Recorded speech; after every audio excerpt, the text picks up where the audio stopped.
दोस्तों नमस्कार। आशा है कि आप अच्छे होंगे, आपका दिन खुशी से बीते। इसी के साथ हम इस वीडियो को शुरू करते हैं।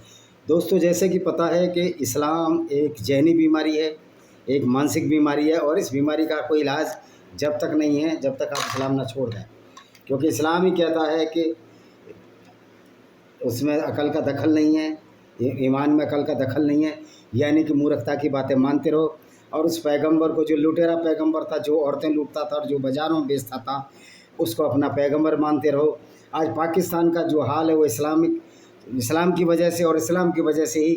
न सिर्फ गैर मुस्लिम तो किसी तरह अपनी रक्षा कर लेते हैं, लड़ाई झगड़ा करके, जैसे इजराइल कर रहा है या इंडिया कर रहा है, या हिंदू या ज्यूज़ और यहूदी कर रहे हैं। लेकिन मुसलमान तो एक उस दलदल में फंसा हुआ है जिसको इस्लाम कहते हैं। उसकी विचारधारा में और ऐसे व्यक्ति को अपना पैगंबर मानता न, जो सिर्फ लुटेरा था बल्कि काफले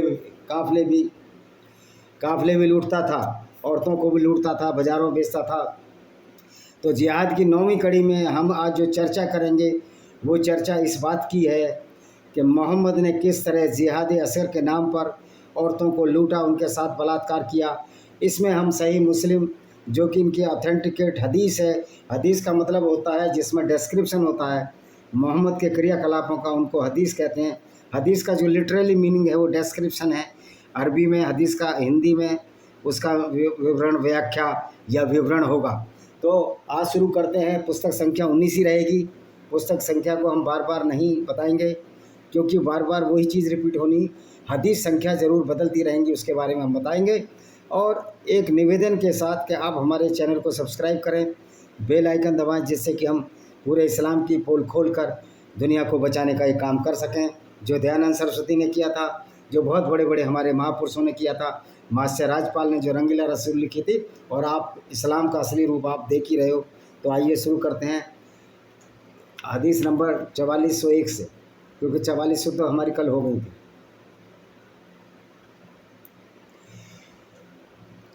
हुदैबिया की संधि, ये संधि थी हुदैबिया की, जो मोहम्मद ने की थी और अपने फ़ायदे के लिए की थी।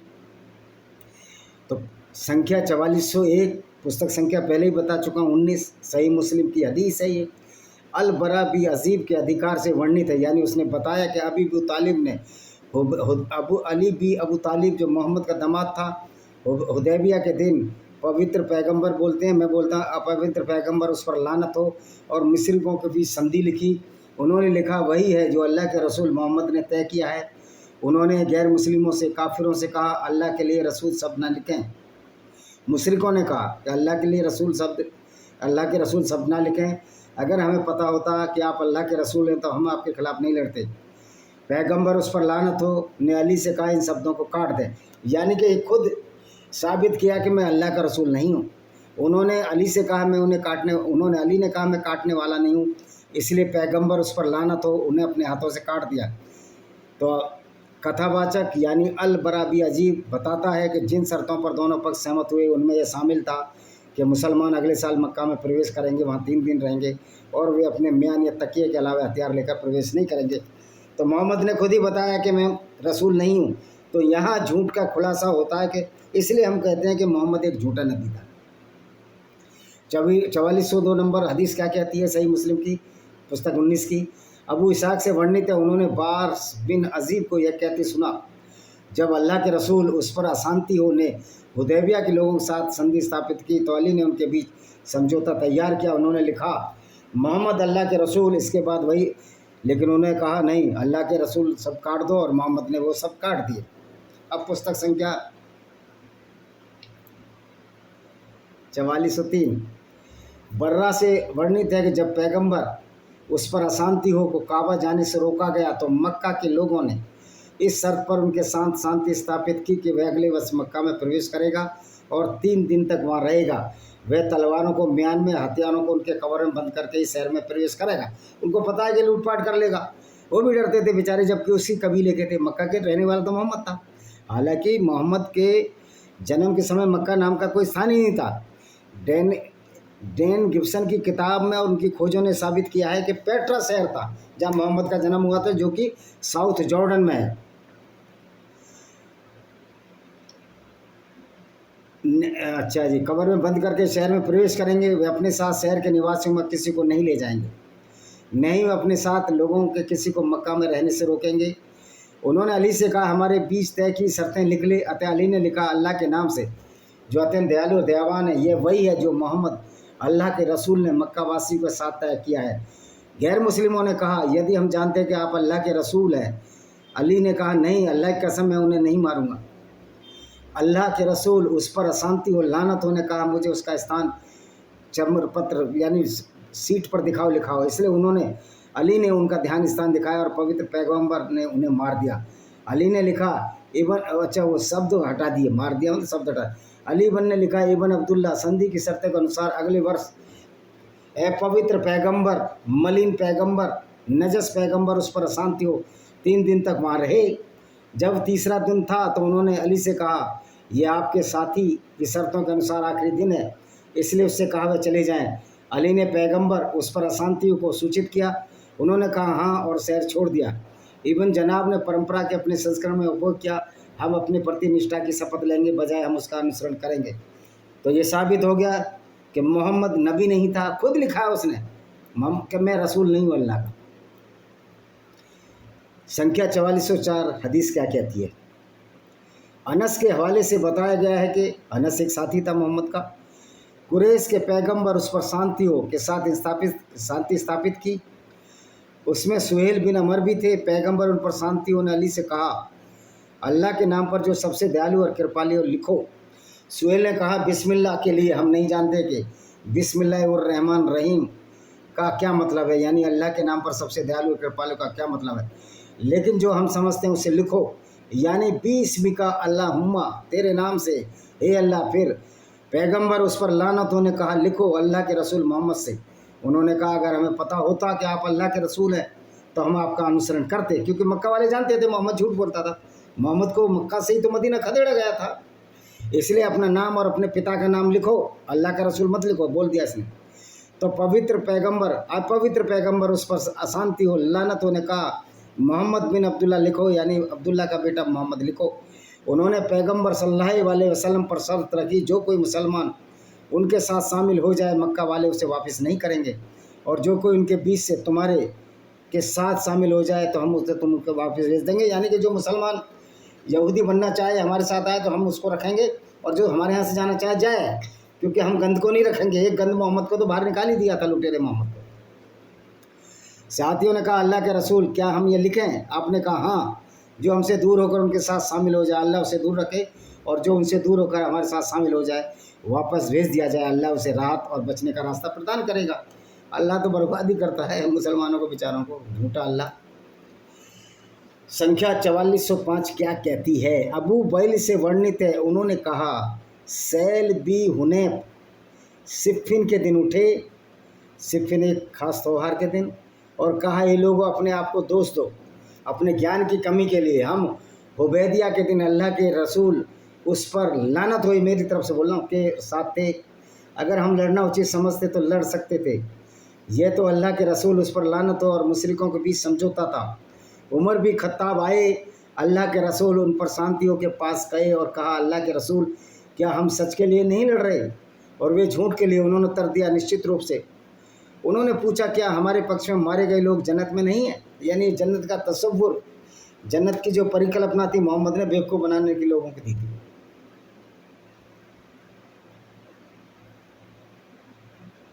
और उनके पक्ष से मारे लोग क्या आग में नहीं हैं, नरक की आग में? उन्होंने उत्तर दिया, हाँ। उन्होंने कहा, फिर हम अपने धर्म पर धब्बा क्यों लगाएं और वापस लौटें, जबकि अल्लाह उनके और हमारे बीच के मुद्दे को तय नहीं किया है। और उन्होंने कहा, खत्ताब के बेटे, मैं अल्लाह का रसूल हूँ, अल्लाह मुझे कभी बर्बाद नहीं करेगा। अबू बैल ने कहा, उमर चले गए लेकिन क्रोध से अपने को नहीं रोक सके, इसलिए वे अबू बकर के पास गए। अबू बकर, क्या हम सत्य के लिए नहीं लड़ रहे और वे झूठ के लिए? उन्होंने उत्तर दिया, हाँ। उन्होंने पूछा, क्या हमारी ओर से मरने वाले जन्नत में नहीं मरते, जन्नत में नहीं जाते, और उनकी ओर से मरने वाले आग से नहीं मरते? यही बेवकूफ़ी इन्होंने चलाई है कि जो गैर मुस्लिम है वो नरक में जाएगा। अबे मूर्खो, ये अल्लाह तुम्हारा नकली पैगंबर, नकली कोई जन्नत जहन्नुम नहीं है, सब मूर्खता वाली बात है। और मोहम्मद तुमको, मुसलमानों को जितना बड़ा प्रैंक इस मोहम्मद ने दिया है उतना प्रैंक किसने नहीं दिया। और मज़े की बात है, ये अपने लुटेरे पैगंबर को अपना ये आइकॉन मांगते हैं, ये भी बड़ी शर्म की बात है। तो अबू वहील ने कहा, इस पर कुरान की एक सूरा जीत की खुशखबरी देने वाली अल्लाह के रसूल उस पर लानत उतरी। उन्होंने उमर को बुलाया, उसे पढ़ने को कहा। उन्होंने पूछा, क्या यह युद्ध विराम जीत है? उन्होंने अल्लाह के रसूल ने उत्तर दिया, हाँ। इस पर उमर प्रसन्न हुआ और लौट आए। तो बेवकूफ़ थे, जैसे मर्जी बेवकूफ़ बनाओ, सारे तो बेवकूफ़ थे। मोहम्मद बेवकूफ़, मोहम्मद के साथी सारे बेवकूफ़, और लूट करते थे अल्लाह के नाम पर, कहते थे अल्लाह खुश हो रहा है। तो आप समझ सकते हो किस तरह मूर्खता की पराकाष्ठा थी मोहम्मद और उसके साथियों में। हदीस संख्या 4406 क्या कहती है? साकिक से रिवायत है, उन्होंने कहा, यानी साकिक बता रहा है, मैंने सहल बिन हुनफ को सिफ़ीन में कहते सुना। सिफ़ीन एक जगह का नाम। हे लोगों, अपने विवेक से ही दोष ढूंढो। अल्लाह की कसम, अबू जंदाल के दिन यानी हुदैबिया के दिन मैंने अपने आप से सोचा, अगर मैं कर सकता तो अल्लाह के रसूल के हुक्म को पलट देता, यानी कि युद्ध विराम नहीं करता। क्योंकि मोहम्मद तो पागल था, इसके साथी और भी पागल थे लड़ने के लिए।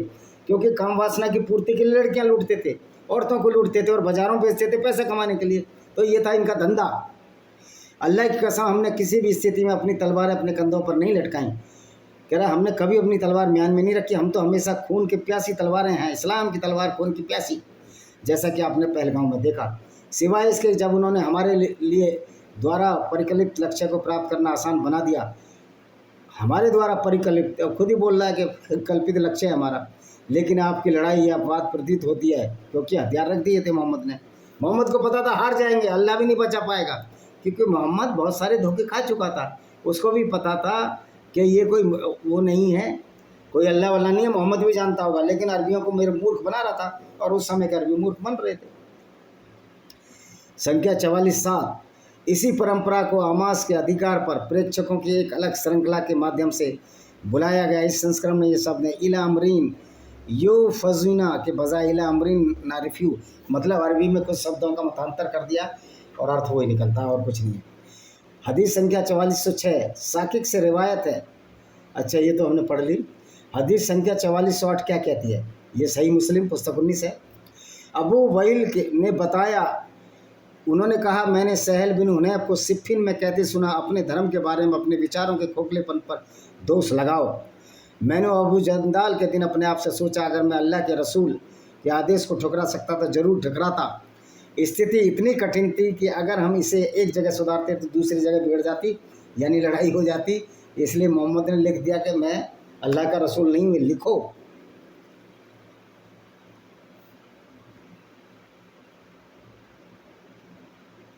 चवालीस 9 क्या कहती है?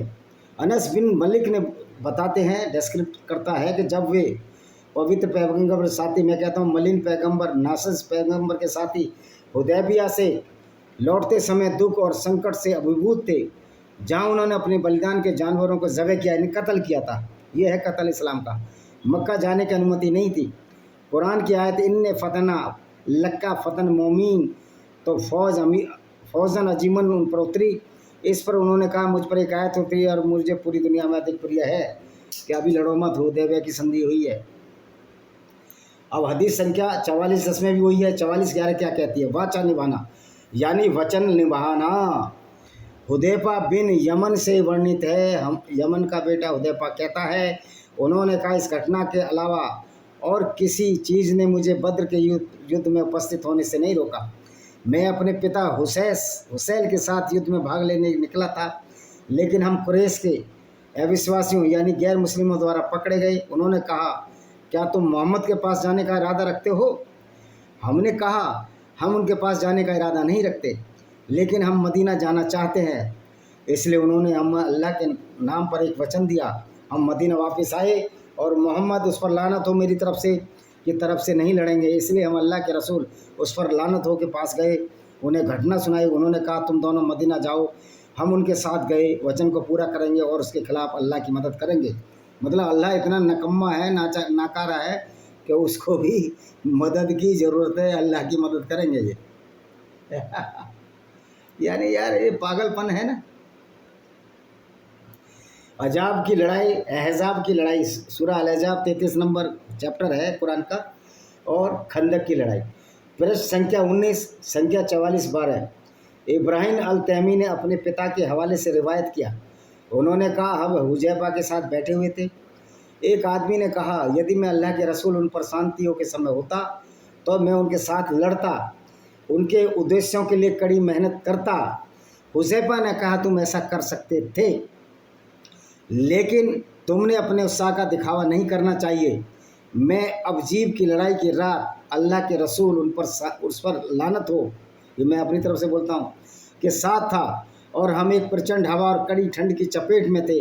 अल्लाह के रसूल उस पर लानत होने कहा, सुनो, जो आदमी जांच करने जाएगा और मुझे दुश्मन की खबर लाएगा वह अल्लाह महिमावान और मान, जबकि अल्लाह मूर्ख है और नजस है, गंदा है, क्योंकि यही ऐसी किताब लिखी जिससे पूरी दुनिया बर्बाद हो चुकी है।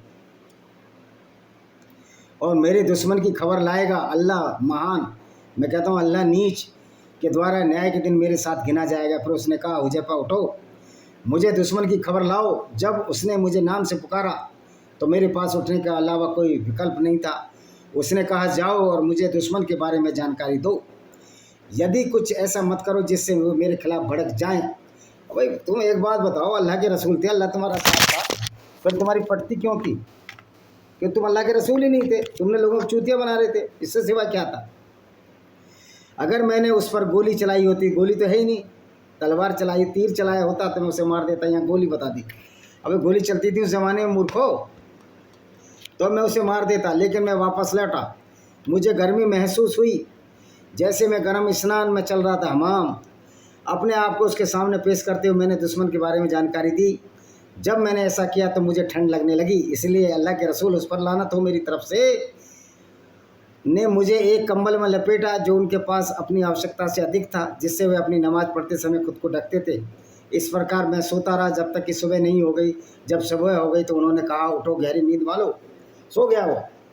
बताओ इसमें क्या कोई खास बात है? अब ऊद की लड़ाई, मोहम्मद के जब दांत तोड़ दिए, यह है ऊद की लड़ाई। इसमें मोहम्मद के दांत तोड़ दिए। मोहम्मद डर की वजह से मुर्दों के बीच में छिप गया और इसको अल्लाह बचाने नहीं आया।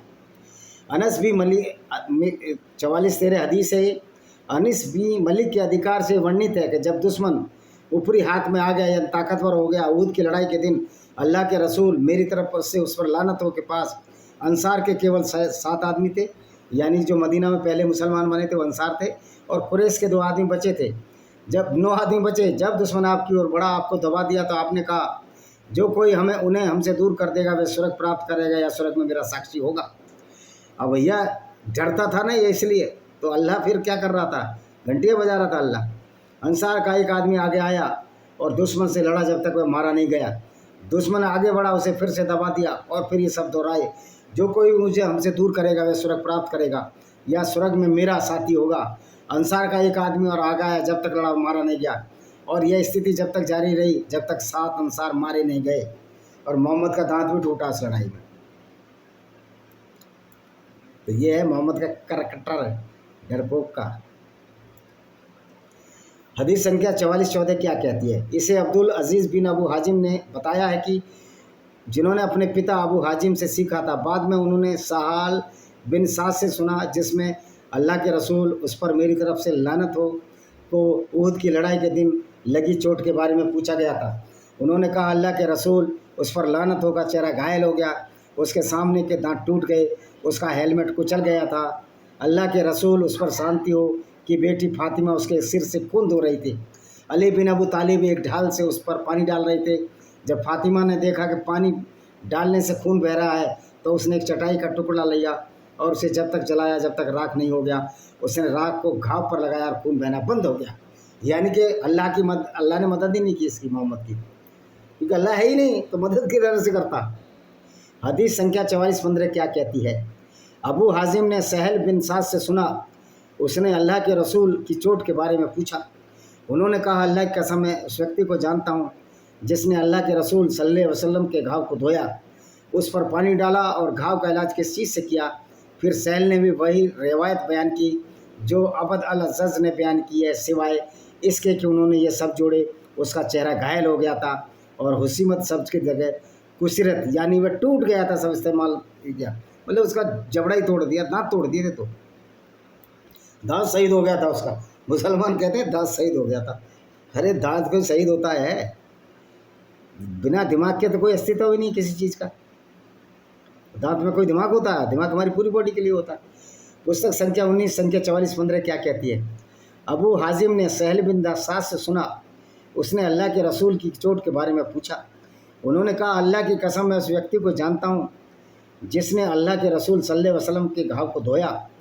वो अली था, इसका दामाद, और उसकी बेटी फातिमा थी। उस पर पानी डाला, घाव का इलाज किस चीज़ से किया? फिर सहल ने वही रियायत बनाई कि जो अब्दुल अजीज ने बयान की है। सिवाय इसके उन्होंने सब जोड़े, उसका चेहरा घायल हो गया और वह टूट गया था। अच्छा एक बात बताइए आप, मोहम्मद का चेहरा घायल हो गया, मोहम्मद ने अल्लाह को नहीं पुकारा, मोहम्मद ने अली और अपनी बेटी फातिमा को पुकारा, यानी कि मोहम्मद को भी अल्लाह पर विश्वास नहीं था, वो जानता था ये झूठ है। यही रियायत साहल बिन साद ने भी ऐसा ही किया, शब्दों का थोड़ा ये फेर है। पुस्तक संख्या 19 सही मुस्लिम हदीस 44-17 क्या कहती है? हज़रत अनस से रिवायत है, यानी उन्होंने बताया कि अल्लाह के रसूल के सामने के दांत उहुद की जंग के दिन टूट गए, 2 दांत टूट गए, उसके सिर पर भी घाव हो गया। मैं तो मोहम्मद से बहुत अच्छा हूँ, मेरे अभी तक भी दांत नहीं टूटे, क्योंकि मैं मोहम्मद की तरह बलात्कार, चोरी और चिनाली और उचक्कीपन नहीं करता। इसलिए मोहम्मद तो मेरे से बहुत निम्न स्तर का व्यक्ति है, और मोहम्मद के मानने वाले तो और भी निम्न स्तर के व्यक्ति। हर वो गैर मुस्लिम जो मोहम्मद को अपना पैगंबर नहीं मानता, मोहम्मद उसके पैरों की धूल नहीं है, क्योंकि वो लुटेरा नहीं है। अगर वो लुटेरा है कोई गैर मुस्लिम, मोहम्मद की तरह और तो लूटता है, तो उसके कैरेक्टर में मोहम्मद के में कोई फ़र्क नहीं है, वो भले हिंदू हो। तो जब मोहम्मद को हम लानत देते हैं तो हम ऐसे हिंदू, ईसाई, यहूदियों को भी लानत भेजेंगे जो बलात्कार करते फिरते हैं। तो वो भी कर्म के हिसाब से मुसलमान है, वो हिंदू है ही नहीं, क्यों? हिंदुओं में तो बात है नहीं। वहाँ तो बोलते हैं यत्र पूजते नारी तत्र बसते देवता, जहाँ नारी की पूजा होती है वहाँ देवता बसते हैं। अनस से रिवायत है कि अल्लाह के रसूल के सामने के दांत उहुद की जंग में टूट गए, उनके सिर पर घाव हो गया था। आप अपने चेहरे से खून पहुँच रहे थे और कह रहे थे ये लोग कैसे मुक्ति पाएंगे जिन्होंने अपने पैगंबर को घायल कर दिया, उसका दांत तोड़ दिया। अरे तुम्हारा पैगंबर था ना, वो उनका थोड़ी था, यहूदियों का। वो तो अभी भी तुम्हारे दांत तोड़ रहे हैं, अल्लाह के भी दांत तोड़ रहे हैं, जबकि वह उन्हें अल्लाह की ओर बुला रहे थे। इस समय अल्लाह ताला ने आयत उतारी, तुम्हारा कोई अधिकार नहीं है। अल्लाह ताला अल्लाह की ओर बुला रहे थे, तो अल्लाह पहले तुम्हें तो बचा लेता। बातें करते हो लंबी चौड़ी, अल्लाह तुम्हारी मार मार के भुरकस बना रहा था, अल्लाह की यहूदी, और तुम कह रहे थे कि अल्लाह की तरफ उतार रहे थे, अल्लाह बुला रहे थे तुम्हें।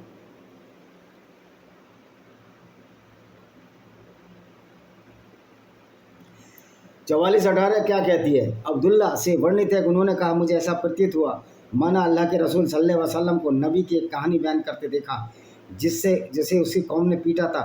वह अपने चेहरे से खून पहुँच रहा था और कह रहा था, ए रब, मेरी कौम को क्षमा कर दो, क्योंकि नहीं जानते। मोहम्मद क्षमा अपने बाप को भी नहीं करा। मोहम्मद तो कहता था कि उसका बाप और उसकी माँ मरते दम तक मुसलमान नहीं थे, उसका चाचा मुसलमान नहीं था, तो नरक की आग में जलेंगे। तो माफ़ किसको करता है? अपने बाप को जो माफ़ नहीं करता, जो अपने बाप का नहीं वो किसी का होगा? अब्दुल्ला से वर्णित है, उन्होंने मुझे ऐसा प्रतीत हुआ। एक इस परंपरा का एक संस्करण थोड़े अलग शब्दों से वर्णित किया गया है। अब 44-20 और सुना देते हैं। अल्लाह का प्रकोप उस व्यक्ति पर जो स्वयं पैगंबर द्वारा मारा गया हो। अरे भाई, पैगंबर तो यहूदी औरत ने उसको जहर दिया, अल्लाह ने क्या उखाड़ लिया उस औरत का? कोई बाल उखाड़ लिया उसका, एक का, ऊपर का, नीचे का, कहीं का। पुस्तक संख्या 19 संख्या 44-20 हमा बिन मुनबी से रिवायत है, उन्होंने कहा, यह वही है जो अबू हुरैरा ने अल्लाह के रसूल सल्लल्लाहु अलैहि वसल्लम ने हमें बताया है। इस परिचय के साथ उन्होंने कई रिवायतें बयान की। उनमें ये है कि अल्लाह के रसूल ने कहा, अल्लाह का बड़ा प्रकोप उन लोगों पर होता है जो अल्लाह के रसूल के साथ ऐसा किया। वो डरा रहा था अल्लाह के नाम से। अबे हम अल्लाह को नहीं मानते, अल्लाह का क्या प्रकोप होगा? वो तो नकली अल्लाह है यार। ये नकली अल्लाह अल्लाह चिल्लाकर, जो मुनीर है पाकिस्तान का गवर्नर जनरल आर्मी का, तो पागल हो गए हैं। ये सारे पागलों की कौम है यार। ये इतने पागल हैं कि दूसरों को मारते हैं बस इनसे इन पागलपन से सुरक्षा करनी है। कब किस पागल मुसलमान का ईमान जाग जाए और वो कत्ल करने लगे। तो इनका मोहम्मद भी इस तरह कत्ल किया करता था। तो अब क्या हुआ? वह अल्लाह के रसूल उस समय अपने दांतों की ओर इशारा कर रहे थे। अल्लाह के रसूल ने यह भी कहा, अल्लाह का बड़ा प्रकोप उस व्यक्ति पर होता है जिसे अल्लाह के रसूल ने अल्लाह मान और महिमान के मार्ग में अनवा डालो। भाई आजकल तो जो अल्लाह को मानने वाले, पैगंबर को मानने वाले हैं, अगर उनको नहीं मारोगे तो आपको मार लेंगे, क्योंकि ये पाखंड और पागलपन है जो मुसलमानों में ऊपर से नीचे तक भरा हुआ है, गंद भरी हुई है, जहर भरा हुआ है, क्योंकि इनका दिमाग ही खाली होता है। इस्लाम अंदर, बुद्धिभार हो जाती है, यही फ़लसफ़ा है इस्लाम का। तो मेरी एक किताब है और पढ़िए उसको, बहुत अच्छी किताब है, उसका नाम है ब्लैक डॉट्स ऑफ टेररिज्म। उसमें बताया गया है कि कुरान की आयतें पढ़ पढ़ कर किस तरह लोगों को कत्ल किया गया अभी के युग में। ज़रूर पढ़िए भाई विजय कुमार पाल। यार किताब भी नहीं खरीदते हो आप लोग, और तुम उसको चैनल को सब्सक्राइब भी नहीं करते हो, तो यूट्यूब की बदमाशी है, मैं मानता हूँ। जून में हम इसको भी ठीक करेंगे। हम नील मोहन जी से कह रहे हैं या तो यूट्यूब का आप खत्म कर लो। हम भारतीय होने के नाते और एक हिंदू होने के नाते चाहते हैं कि आप हम जो इस्लाम की गुंडागर्दी को बता रहे हो उसका थोड़ा एक्सपोजर बढ़ा दो। इसी के साथ मैं अपने वीडियो को विराम देता हूँ। वंदे मातरम, जय हिंद, आपका दिन शुभ हो।